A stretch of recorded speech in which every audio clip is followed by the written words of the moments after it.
Hello everyone and welcome back to another Godzilla Battle Line video, and today we're talking about the 3 cards added during the second half of the month of October 2024, the Godzilla Final Wars season that introduced Hedorah, Gotengo, and Godzilla Final Wars Tokyo form. These 3 cards are much better than the cards we got during the first half of this season, and I like them a lot, or I like one of them especially a lot. The other 2 are alright, but one of them is a must-have. These pictures come from Jabroni Nation, like they usually do, so shout out Jabroni Nation. This is a public service you're doing, very commendable. I respect it. Thank you so much for sharing us these pictures so we could see what cards are best to invest in, I should say. You're doing things so that other people don't have to, and I appreciate it. So, first things first, Manda 2004. Look at that. Manda 2004. Level 30.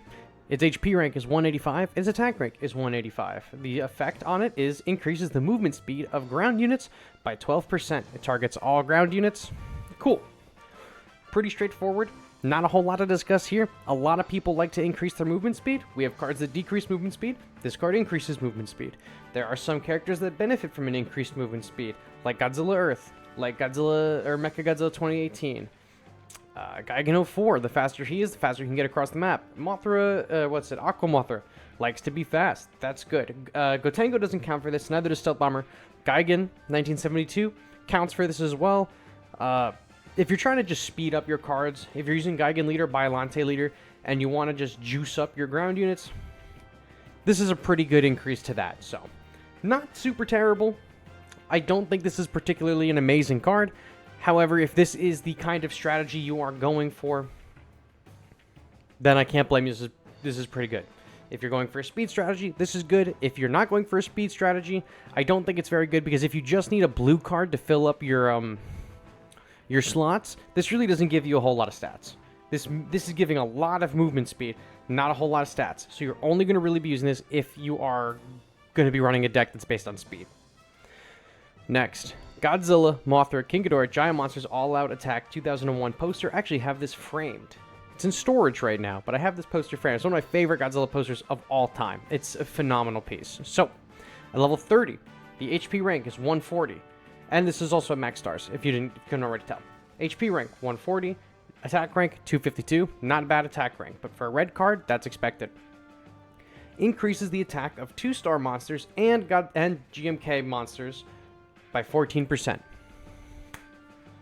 Boom. Good. Good piece. Godzilla 2001. Still a pretty decent piece. You can do his stats are a little lacking these days, but with some of the cards, you can actually get him to be pretty strong. I've fought a few level 30 Godzilla or GMKs this month, and let me tell you, it's no joke. They're pretty good at mopping up any kind of group unit. You have Gauss, Chibis.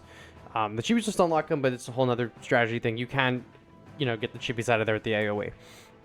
1,000-year Dragon Ghidorah, especially, people are really going to like. That's good too. Phenomenal piece. 14% damage increase to him is awesome once those 3 heads are on the same target. He's one of the highest DPS outputs in the game. 14% increase to that, pretty good. So, is this card a must-have? I don't think so. If you're really big into using either of these characters, 1,000-year Dragon Ghidorah especially, this is going to be pretty good. The attack rank is good, the health rank is whatever, but 14% is not something that we normally see.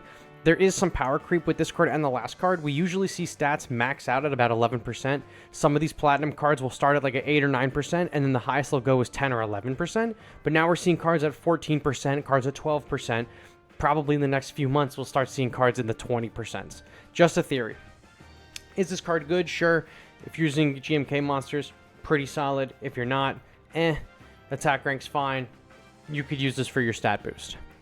Now, the main card that I want to check out today is this card. Godzilla Final Wars 2004 poster. So it's the number 2 next. It's the second one of these we have. This is a level 30. 5 stars. Attack rank is 142. Or HP rank is 142. Attack rank is 133. Doesn't matter. Atrocious stats. Doesn't matter.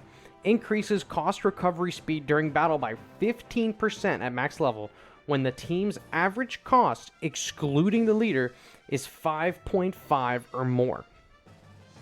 This is like always having a Des Ghidorah or a Mecha King Ghidorah leader or ability off or energy base. This is like having this makes energy base useless. This is like having an energy base all the time. You don't need to place energy base on the field to get your energy now.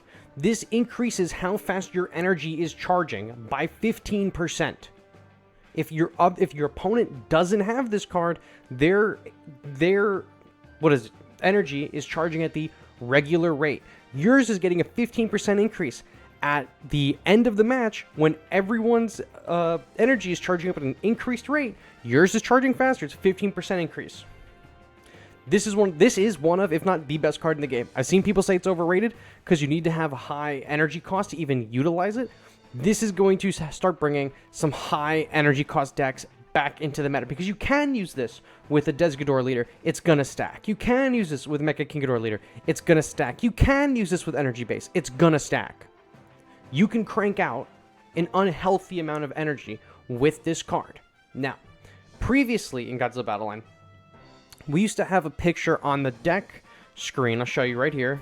It used to say up here what your average energy cost was. It no longer does that. Ever since they added the cards a few months ago, they took away your average energy cost. The way you can figure this out, because I know, listen, us Godzilla Battle Line players, we don't know how to read. We really don't know how to do math either. But I'm going to let you know a secret. The card does not matter for the leader, okay? So you just take the energy of every single one of your regular deployable units. So that's 1, 2, 3, 4, 5, 6, 7. Not the leader. The 7 other units. You add that number up, and then you divide it by 7. As long as it is 5.5 or higher, that card will be activated. And if you think you might be a little too dumb to do that, which I am, if you click on Deck Info, okay? Right here, it doesn't appear for me because all these work with my deck. But if the card ability is not active, it will tell you, it'll like black out the card, like gray it out or black it out or whatever, and then in text on it will say, like card ability not activated. So if you are unsure, if you're not clear, if you're unsure if you're clearing that energy cost or not, you click on your deck info and it will tell you on this screen if that card is active or not. But guys, this is a run, don't walk. There are not a whole lot of cards in this game that I have been like, oh, you should wail for this card. This card is a game changer. There's been a few really good cards. There's been particularly a few really solid cards. This might genuinely be the best or in the top 2 for best card in the game. No bullshit. Straight up. If you're going to spend money on something right now in the game, a lot of the offers are garbage. The 2 characters or 3 characters, I guess, from this season are all right. If you're going to spend money this season, this is what you should be doing because it has an increased drop rate from the tickets. This is a phenomenal card. You're going to be kicking yourself if you don't have this card. All of the top players are going to be using this card. You don't have to use it if your deck isn't 5.5 cost or higher. But a lot of people are going to try to make decks that are 5 or more cost, 5.5 cost or more, to utilize this to get faster energy. I have played against so many decks that I can clearly tell is using these cards. I've seen people accuse other people of hacking energy because the energy is charging so fast they don't know why. This is why. This is one of the reasons why. Okay? Run, don't walk. This is a phenomenal card. Absolutely phenomenal. That's all I got for you guys today. I hope that my advice helped you in some capacity, and I'll catch you on the next one. Bye-bye.